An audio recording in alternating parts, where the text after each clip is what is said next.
Good day, everyone. I am Rusty Mina from Kai's AI and Machine Learning Lab, or AIM Lab, and I'll present the paper MLP-Mixer, an all-MLP architecture for vision, authored by Tostikian et al. Of Google Brain in Zurich and Berlin. The codes presented today are available in the following link. The presentation will go as follows. I'll first dive right in to the summary and contributions of the paper. Afterwards, I will discuss the specific components of the proposed MLP mixer architecture. Then, we will see how it is different from the existing CNN architectures. Finally, I'll present the experiments conducted for evaluating the effectiveness of the proposed architecture. This paper proposes a deep architecture for vision applications, specifically for image classification and transfer learning. The proposed architecture is called the MLP Mixer or Mixer in short because it only uses MLP layers as its building blocks. So there are no convolutional layers, there are no self-attention layers, only the good old MLP layers were used for this deep vision architecture. Results have shown that the MLP Mixer achieves a comparable accuracy with the state-of-the-art architectures. This big transfer is a CNN architecture. Vision transformer is and HaloNet are attention-based architectures. The main selling point of this paper is that it has better throughput than most of the CNN-based and the attention-based architectures. MLP Mixer is composed of these three types of MLP building blocks. The per patch MLP is for mixing of the pixel features per patch. The token mixing MLP mixes the spatial or the token features per channel. And the channel mixing MLP mixes the features across the channels per spatial features or per token features. And it also uses layer norm and skip connections. This paper also tried to find out the effect of increasing the training dataset size to the accuracy of MLP Mixer. And they also showed that MLP mixers are invariant to a deterministic permutation, unlike CNNs. Here's the overview of the MLP Mixer architecture. It takes as input patches of images. The per patch fully connected layer mixes all the pixel features per patch. Afterwards, its output is fed to the end blocks of mixer layers.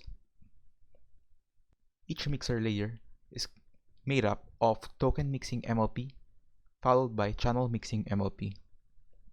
Afterwards, the mix features are averaged and the logits are computed by the output fully connected layer.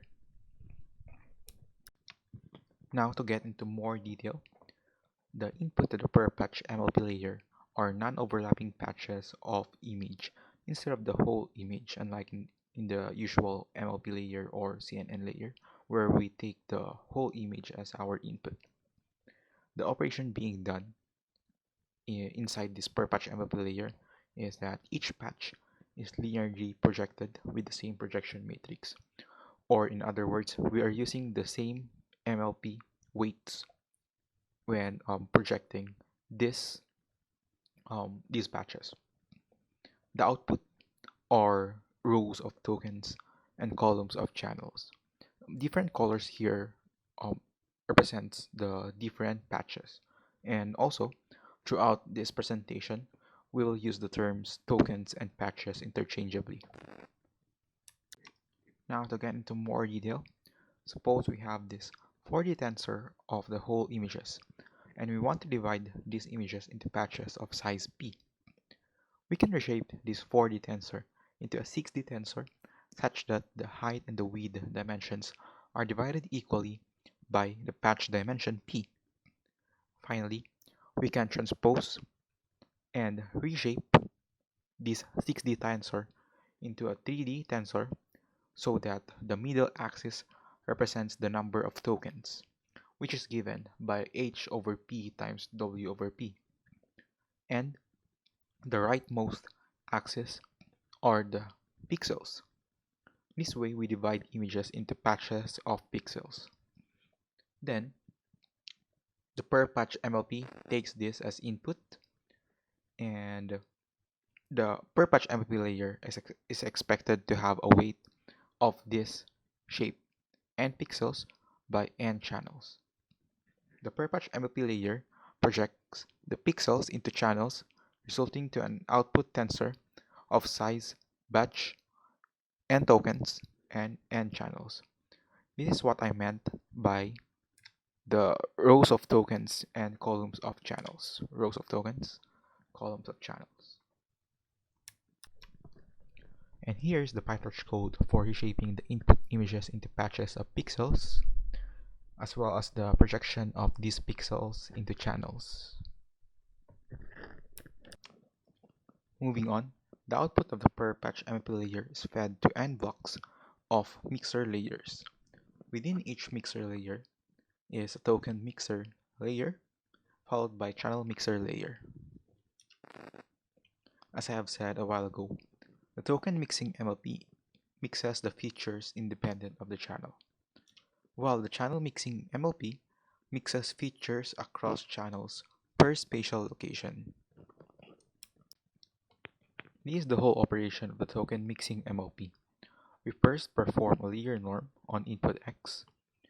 Afterwards, we project the normalized output to the hidden dimension and apply an activation function sigma.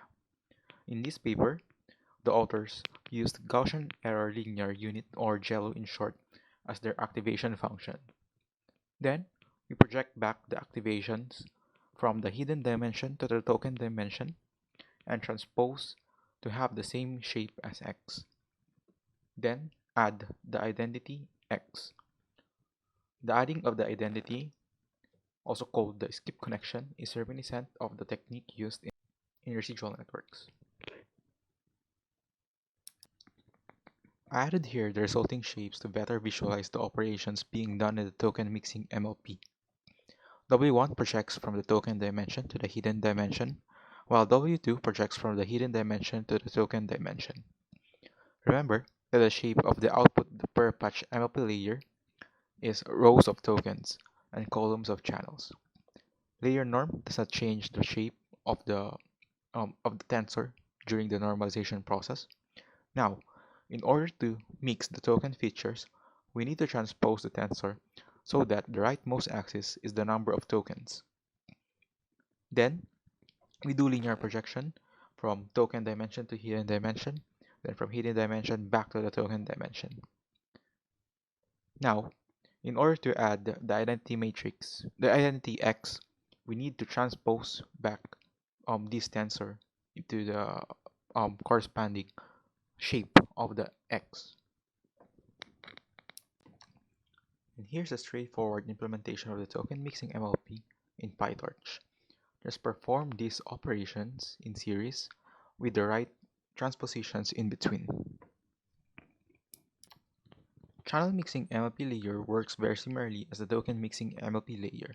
In fact, channel mixing MLP shares the same core operations as the token mixing MLP. The only difference is that there's no more need to do transpositions in between, because the input to the channel mixing MLP already has the correct dimensions. Same as token mixing MLP, we perform layer normalization on the input U, then followed by the series of projections from the channel dimension to the hidden dimension back to the channel dimension, and finally we add the identity input U. As I have said, the operations in channel mixing MLP is the same as token mixing MLP, only this time we don't need to worry about the dimensions, so the implementations and the shapes are very similar to the token mixing MLP. Finally, to compute the logics, we collapse the input y, which is the output of the previous MLP layers, by averaging the values across the token dimension. Then we project the features to the logits. Now, knowing all the building blocks of the MLP mixer, do you notice anything familiar? Yeah, specifically, how are the presented MLP layers different from the existing convolutional layers? And the answer is all of these MLP mixer layers can be implemented with a convolutional layer. So, the per patch MLP layer can be implemented with a convolutional layer with kernel size of P and stride of size of P, so that there are no overlaps between patches. The token mixing MLP can be implemented by a convolutional layer with all the token features as the receptive field, or in other words, a convolutional layer with kernel size of H over P times W over P. While the channel mixing MLP layer can be implemented with a convolutional layer with kernel size of 1. Onto the results and discussion. The authors compared the accuracy and throughput efficiency of MLP-Mixer against the state-of-the-art CNN architectures and attention-based architectures. While it does not have the best accuracy, it is able to perform very well in terms of the image throughput compared to the other models. The authors also tested the permutation invariance of MLP-Mixer and compared its results with the results of CNNs. Two experimental setups were conducted. First is where patches are shuffled and pixels within patches are permuted, and another is where pixels within the whole images are permuted. The permutations applied are the same for the patches in the setup 1 and the same for all the images in the setup 2. As expected, the MLP mixer did not suffer any loss of performance in setup 1 because the per patch MLP mixer uses the same projection matrix for all the patches, and since the permutations are the same for all the patches. In the eye of MLP Mixer, the original and the patch plus pixel shuffling setup are the same. CNNs lost some performance because the convolution operations are applied on overlapping pixels. While both architectures suffered from global shuffling, the decrease in performance of MLP Mixer is smaller compared to the CNNs, and therefore MLP Mixer is more invariant to the input pixel permutation than CNN architectures. Now to summarize, MLP Mixer can perform almost as well as CNN and Vision transformers. Not the best, but good enough and fast enough. And there are two types of MLP layers. The channel mixing MLP, which allows for communication between different channels, and the token mixing MLPs, which allows for communication between different spatial locations within token. You can think of this as extreme cases of depthwise convolutions.